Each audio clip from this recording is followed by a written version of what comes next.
ایک ایسا نوجوان جو اپنی ماں کی نافرمانی کرتا تھا، اپنی ماں کی بات نہیں مانتا تھا، اپنی ماں پر ظلم کرتا تھا، اپنی ماں پہ زیادتی کرتا تھا۔ اس کی ماں جب بھی اسے کبھی کوئی برائی سے روکتی تھی تو اپنی ماں پر چیخ پڑتا تھا، اپنی ماں سے کہتا تھا، او بڑھیا تو خاموش ہو جا، کیوں تو گدھے کی طرح بول رہی ہے، مجھے میرا کام کرنے دے۔ اللہ اکبر کبیرہ۔ جب یہ نوجوان مرتا ہے تو مرنے کے بعد یہ اپنی قبر میں گدھا کی طرح بن جاتا ہے۔ ناظرین کرام، آج کی ویڈیو میں ہم لوگ اسی نوجوان کا واقعہ سنیں گے کہ آخر کار یہ گدھا کیوں بنا، وجہ کیا بنی تھی۔ حضرت ابو حازم رضی اللہ تعالی عنہ فرماتے ہیں کہ ایک مسافر تھا، وہ سفر کر رہا تھا۔ سفر کرتے کرتے شام کو ایک جنگل میں پہنچتا ہے۔ اس جنگل میں نہ تو کوئی اس کا دوست ہے، نہ کوئی احباب ہے، چاروں طرف سناٹا ہی سناٹا چھایا ہوا ہے، اندھیرا ہی اندھیرا ہے اور سنسان راستہ ہے، اور وہ چلتا چلا جا رہا ہے۔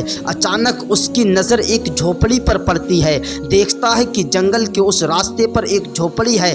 وہ شخص اس جھوپڑی کے پاس پہنچتا ہے اور پہنچنے کے بعد سلام کرتا ہے۔ کیا دیکھتا ہے کہ اس جھوپڑی میں سے ایک نوجوان خوبصورت عورت باہر آتی ہے، اور اسی کے بعد میں پھر اسی جھوپڑی میں سے ایک بوڑھی عورت بھی باہر نکل کر آتی ہے۔ وہ شخص کہتا ہے کہ میں مسافر ہوں، میرے پاس کچھ کھانے کو نہیں ہے، میرے پاس کچھ پینے کو نہیں ہے، میرا کوئی ساتھی نہیں ہے، نہ میرا کوئی دوست ہے یہاں پر۔ اگر آپ لوگوں کے پاس کچھ کھانے پینے کے لیے ہو تو آپ مجھے عطا کر دیجئے، جس سے میں اپنی بھوک اور پیاس مٹا لوں۔ اس نوجوان عورت نے جب اس مسافر سے یہ بات سنی تو قسم کھا کے کہا کہ خدا کی قسم، ہمارے پاس تو یہاں کچھ بھی موجود نہیں ہے جس سے ہم آپ کی مہمان نوازی کر سکیں، جس سے ہم آپ کو کچھ عطا کر سکیں۔ اس نوجوان نے کہا، تو پھر آخر تم اس جنگل میں، اس سنسان جنگل میں، اس سنسان راستے میں کیسے رہتی ہو؟ کس طریقے سے اپنی زندگی کو بسر کرتی ہو؟ کس طریقے سے اپنی زندگی کو گزارتی ہو؟ اس نے کہا، اللہ کی عطا، اس کے نیک بندوں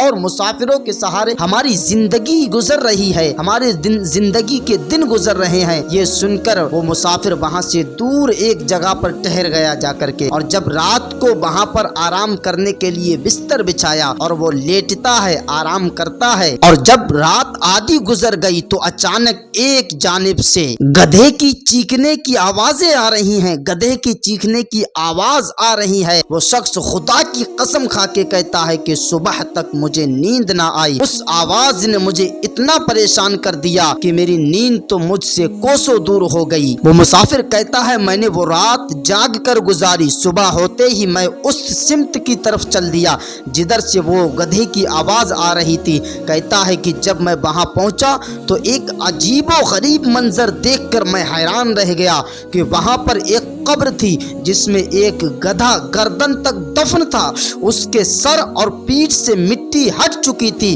اس بھیانک منظر کو دیکھ کر مجھ پر کپکپی طاری ہو گئی۔ میں وہاں سے واپس آ گیا اور ان دونوں عورتوں کے پاس پہنچ کر گدھے اور قبر کے متعلق پوچھا تو اس نے کہا، اگر تم اس کے متعلق نہ پوچھو تو بہتر ہے۔ اس مسافر نے کہا کہ میں اس بھیانک منظر کے متعلق ضرور دریافت کرنا چاہوں گا، ضرور معلوم کرنا چاہوں گا، براہ کرم مجھے صورتحال سے آگاہ کرو، مجھے اس بارے میں بتاؤ کہ وہ گدھا اور اس کی قبر وہ کیا ہے۔ تو اس نوجوان عورت نے کہا، اچھا اگر تم سننا ہی چاہتے ہو تو سنو، خدا کی قسم، وہ گدھا جو تم نے، قسم ہے اس ذات کی جس نے گزشتہ رات تمہیں یہ منظر دکھایا، میرا یہ شوہر اپنی ماں کا بہت زیادہ نافرمان تھا۔ میں نے اس شخص سے زیادہ ماں کا نافرمان دنیا میں کسی کو نہ دیکھا۔ جب بھی اس کی ماں اسے کسی بری بات سے منع کرتی تھی تو وہ اس سے بد کلامی کرتا تھا اور کہتا تھا، دفع ہو جا، کیا گدھی کی طرح چیخ و پکار کر رہی ہے، جا، مجھے تیری بات نہیں سننی۔ آخر کار دھتکاری ماں نے تنگ آ کر